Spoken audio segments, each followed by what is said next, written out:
wakiilaha nabigu wallahi baan ku dhaartay geela kiisa cascas waxa kaaga khayr badan hal qof oo gacantaada ku soo islaama jawaabta ama ujeedka nabiyullaahi maxamed nabadgelyo naxariis korkiisa aatay waxa uu ahaa mar walba wada hadalka iyo nabadda ku dadaal ee mu ahayn ujeedka nabigu dagaal. salaamullaahi calaykum waraxmatullaahi tacaala wabarakaatuh. kulanti wanaagsan, halkani waa Aqoonsi TV aniguna oo Mustafa Xaaji Aadan Haaruun. waxaan doonayaa inaan idinla wadaago qisana dhex martay aniga iyo xubin ka tirsan xarakada al-shabaab ama waxoogagaasi iyagu dagaalka kala soo horjeeda dowladda Soomaaliya. maxaana dhex maray halkee ayaanu isla hadlay. waxaan jirtay inaan dhawaan soo geliyay muuqaalkaasi oo ciwaankiisu uu ahaa waxaan doonayaa inaan kula wadaago sir aan cidina hore kuugu sheegin oo aanay siyaasiyiintu doonaynin inay la wadaagaan. waxaan kaga hadlayay isqabqabsiga mar walba soo noqnoqda ee dastuurka uu salka u yahay ee badanaa dhex mara madaxweynaha iyo ra'iisul wasaaraha oo aan ahayn oo kaliya Maxamed Cabdullaahi Farmaajo iyo Maxamed Xuseen Rooble ee ay soo taxnay tan iyo 60kii markii dowladnimada Soomaaliya ee gumaysiga ay ka baxday. aadan cabdulla cusmaan iyo cabdirashiid cali sharmaarke oo labadoodu siyaasadda isku qabtay isla markaana ra'iisul wasaarahaasi uu xilkii ka degay waa cabdirashiid cali sharmaarke. aadan cabdulla cusmaan oo mar labaad u magacaabay ra'iisul wasaare cabdirasaaq xaaji xuseen. muuqaalkaasi waxaad ugu tagi doontaan halkan isagoo oo faahfaahsan iyo siyaabaha mar walba soo celceliya isqabadka ee madaxda Soomaaliya ama ragga ugu sarreeya ee filla Soomaaliya ka taliya. intaa marka laga tago maxaana dhex maray aniga iyo xubintaasi ka tirsan xarakada al-shabaab ama mujaahidiintaasi al-shabaab. waan soo daabacay halkan aan kusoo qoray waana idin soo dhigi doonaa shashada si waan idin guud maraya su'aalihii iyo jawaabihii aan isku weydaarsanay. commentiyadii la bixinayay mid ka mid ah ayaa waxa uu ku qoray 1960kii ayaa gaalnimo la qaatay. 1960kii ayaa gaalnimo la qaatay. shariicada islaamkana waa la diiday. halka shariicada islaamku ayuu dalku ku jiraa in lagu xukumo waana lagu kufriyay. dawaaqidda sarmiyada caabudo ayaa diiday shariicada islaamka iyo saraakiisha shaarabaha waaweyn waa ilmo yuhuudeed.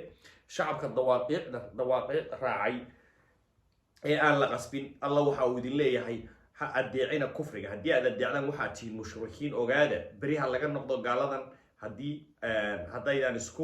haddaad isku marataan danidi kama leh. intaa markii uu qoray ayaan anigu waxaan weydiiyey markaas yaa qaatay 1960kii gaalnimada. 1960kii gaalnimada yaa qaatay. dadka dhan se ma wada gaal ah. dadka dhan ma wada gaal ah.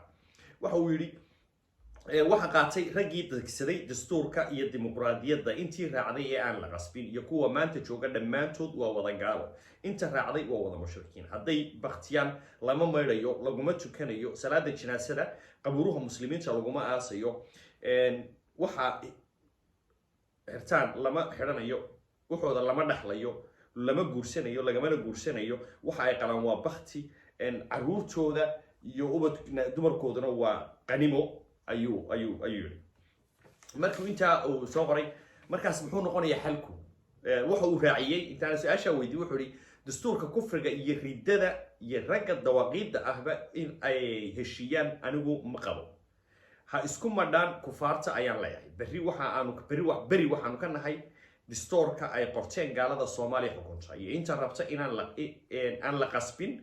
waxaad tihiin waxa aan jirin. waxaad caabudaysaan ibliis. cadowbaad anaga noo tihiin inaad kitaabka alle iyo sunnadiisa ka qaadanaysaan. ogaada cadow ayaad anaga noo tihiin intaad kitaabka alle iyo sunnadiisa ka qaadanaysaan. markaas xalku muxuu noqonayaa? ma dadka in la laayo ayaan weydiiyey. xalkiinu muxuu noqonayaa ma in dadka la laayo? wuxuu yidhi Aqoonsi TV fitnada gaalnimada waa ay ka daran tahay. intaad gaalnimo qaadan lahayd ogow bilaa dowlad inaad ahaato ayaa dhaanta ama ka fiican. gaalnimo lama aqbalayo. halka kale waa shariicada. halka kale ee macni dalku wuxuu ku jiraa shariicada islaamka. haddii la waayo xalkeenu waa dagaal buu ahaanayaa. haddii ay gaalada Soomaaliya xukuntaan naga guuleystaan waxay rabaan ha sameeyeen. laakiin dad waxidiin ah inta ay joogaan dawaaqiiddu hurdo waa ka xaaraam. aakhiro ayaanu u diraynaa ayuu yidhi. intaasi markii uu qoray ayaa waxaan weydiiyey miyaanad ogeyn mise miyaanad qiimeynaynin baa ku yidhi masiibada dagaalka iyo burburka uu ummadda u keeni karo. haddiise nabad la helo miyaad ilowda in wax badan oo diinta ahi ay si fudud guul looga gaari karo. haddii sidii baa ku yidhi sulxul xudaybiya nebigu nabadgelyo naxariis korkiisa ha ahaatee markii heshiiska la gaadhay ay wax badan oo dadkii gaalada ahaa usoo islaameen. haddii dagaalku sii socon lahaa fursadaasi ma ay timaadeen oo rag ka soo horjeeda ayuunbay noqon lahaayeen.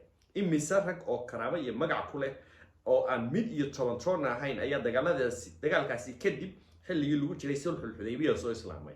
islaamku waa diin nabadgelyo ee maahan diin dagaal. nabiguna waxa uu ahaa mid naxariis badan ee ma uu ahayn mid bilaa naxariisa. mudane mahadsan. intaa markii aan u qoray waxa uu ila aaday qayb kale wuxuu yidhi gaalnimo intaan qaadan lahaa dowladnimo hal la waayo baan leenahay. nabadna yaa lagu seexan. nabadu goorma ayaa la helayaa? goorma ayaa la helayaa? macni su-aasha jawaabteeda kamuu jawaabin. naar ayaan anigu ka ordayaa. anigu dadka aad ka hadlayso ha gubto haddii lagu adeecaynin allah. dalka aad ka hadlayso iyo dadkan aad ka hadlaysaaba ha gubteen buu yidhi haddii aan alle lagu adeecaynin. markaas ayaan ku celiya waxaan ku yidhi ismaaciil jawaabtii aan kaa sugayey ma ahan tan. anigu waxa aan ku dhahay nebigu waxa uu ahaa mid naxariis badan, sidaas darteed hadafkiisu ma uu ahayn dagaal. mar kale aan mudane ku xasuusiyo markii cali ibnu abudaalib ilaahay raalliha ka noqdee